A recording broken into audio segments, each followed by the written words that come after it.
Welcome to Amateur Redneck Workshop. I'm Harold, the world's greatest redneck, and I have just a little short quickie for today.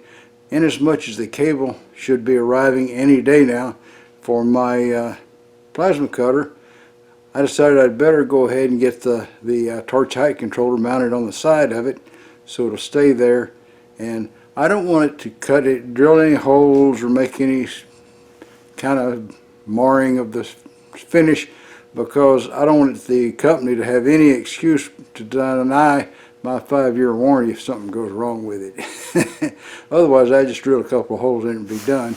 But we're going to put a den rail on the side of the Everlast cutter. Yeah. I happen to think that some of you guys might be interested in how the part that we made last week come out. I say we, you and me, not that I'm referring to myself in the plural.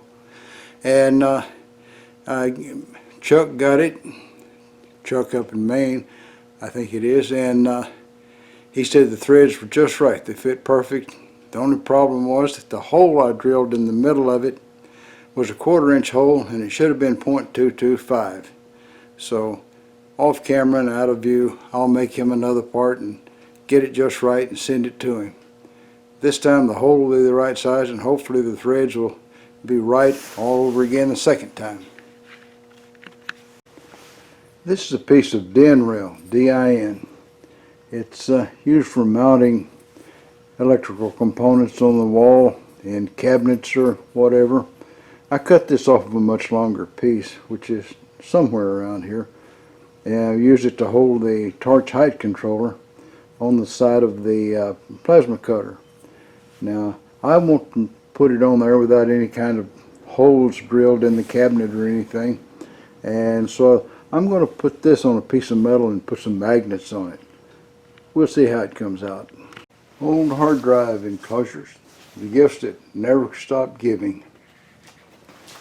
I'm going to put it to a new use. I'm going to cut out a piece that I can mount this on, and then hanging on there with magnets, one of which is stuck on there right now really tight. Those suckers are something else. They're good magnets that I bought from eBay, I guess.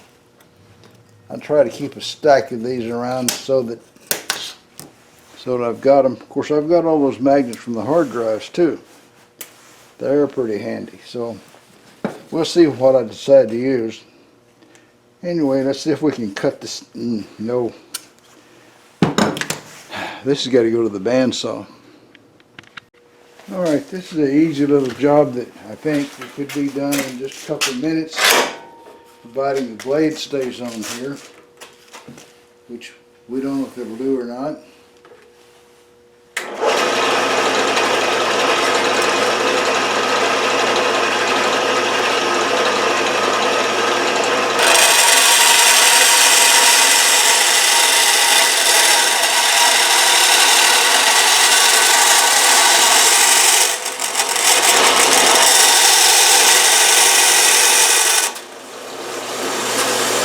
Already come off.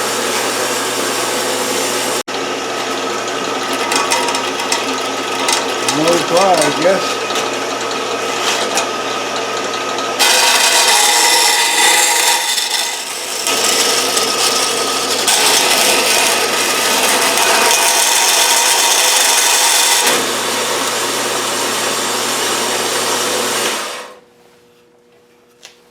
Love this machine. After the blade jumped off the 3rd time, I went to the Evolution saw, and believe it or not, it cuts thin stuff like that. I cut it just bigger than snot. I'll take it over the belt grinder and clean up the edges. They're a little bit, you know, sharp. Alright, now I can put a couple of holes in there. The Tom Lipton chamfering fixture helped me get a nice smooth edge without getting this thing tangled up in the belt. I've never worn out a belt on the belt grinder. I've always ripped them to pieces or wrecked them some way. Alright, I'll drill some holes to fasten this thing down. It seems to me like the best way to drill holes in a piece of metal is to put it on a piece of wood. And I've got this down below the surface of the jaws, so if it tries to helicopter, it probably won't get me.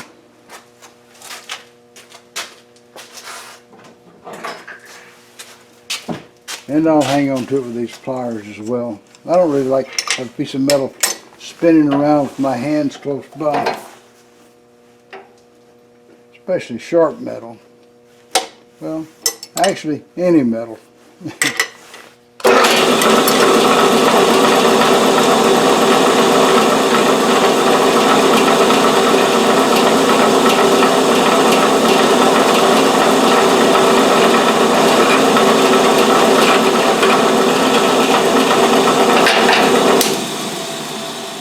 One drill hole,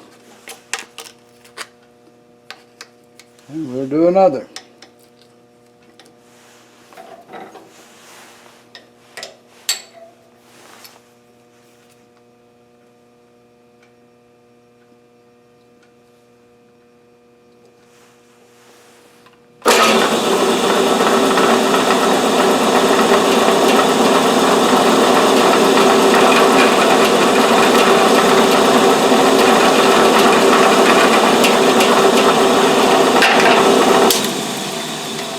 Two approximately same size holes.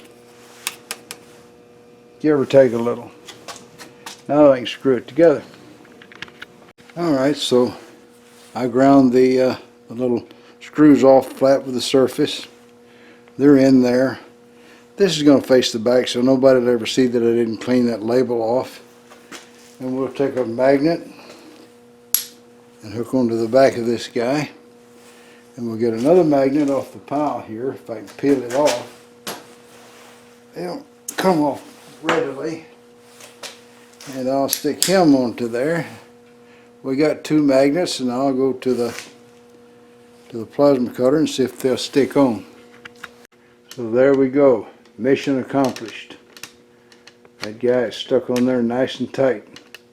And if I need any more tight, I can put another magnet in the middle of it there. But I think I've got enough tight. I revisited this guy because I wasn't happy yet. In as much as I'd reamed a 1/2 inch hole and I had a 1/2 inch rod, it didn't readily slide like that. So I thought, well, a 1/2 inch drill bit's going to make a mess out of the inside of the hole and all. But I thought at least it'll be a little bit bigger. So I put a 1/2 inch drill bit in there and cleaned it up, and it's not better. I've got a little handle for the thing to crank it around, so things are improved. There's always a little something to improve on everything.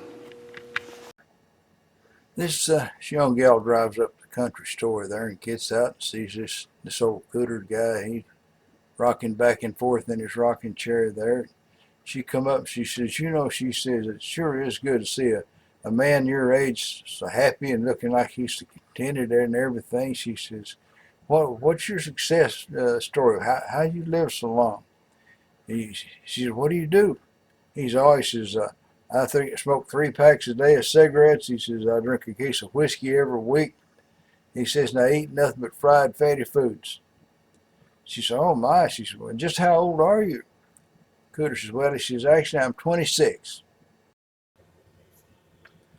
Well, that's all, folks. Y'all try to subscribe if you're not already a subscriber. Leave a comment if you got something to say. And above all, remember, keep on keeping on. Bye now.